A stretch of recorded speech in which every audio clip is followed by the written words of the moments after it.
Last night we talked about the protests that took place in Knowsley, Merseyside.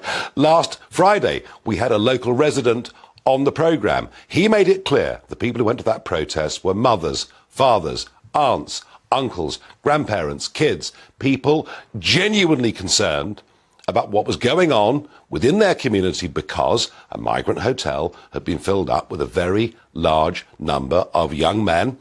And they all say that young girls, underage girls, have been approached and propositioned on a regular basis over the course of the last few months.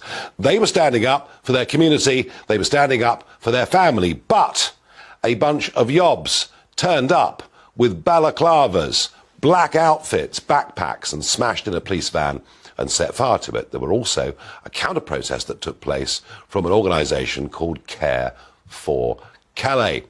And it's been all too easy to denounce those that want to stand up and raise a reasonable point, to denounce them as being far right. Well, as I said to you last night, nowhere could be further from being far right than Knowsley in Merseyside, one of the probably most left-wing constituencies in the whole of the country. Well, undeterred, overnight, an alliance of charities, they claim up to 500 different groups and charities, have come together in a refugee coalition to urge the government and all those in public life to condemn the attacks on refugees. Well, first things first, there were no attacks on anybody, whether they're genuine refugees or illegal immigrants. There were no attacks at all. It was a peaceful protest, and the Merseyside police today, I'm pleased to say, have confirmed that it was a peaceful protest, but later on people came in and brought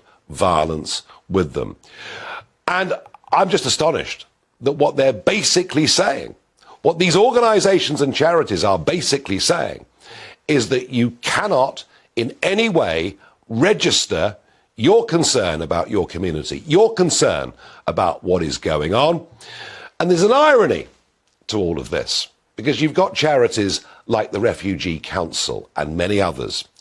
And they, of course, are in receipt of public funds. They're in receipt of taxpayers' money. So you are paying your taxes to government that fund organisations that tell you you're not allowed to express your own opinions. You're not allowed to speak your mind. And this is now spreading far and wide, because down in Newquay, in North Cornwall, again, there is a peaceful residents' protest planned for this Saturday. And I'm astonished that the Conservative council leader in Cornwall, the Labour Party in Cornwall, public voices in Cornwall have already branded this protest a racist protest. It is absolutely nothing of the kind. Free speech is being suppressed in the most astonishing way, and virtually everybody is afraid to speak out. It is sinister, it is bad, it is wrong, and it's being done, of course, because firstly you've got those who are clearly completely mad, who think that everyone that crosses the English Channel is a genuine refugee, when of course we know huge numbers came from Albania over the course of last year to go straight into criminal gangs. There is also the sheer unfairness of those that legally want to come to this country as opposed to those that pay a criminal trafficker and come across the English Channel. At no level is this fair, is it reasonable, and overwhelmingly the British public want something done, and yet civil society, our political class and much of media are coming together to try and stop us speaking our minds. Tell me, am I wrong? Is this a genuine suppression of free speech? Give me your thoughts, Farage at gbnews.com.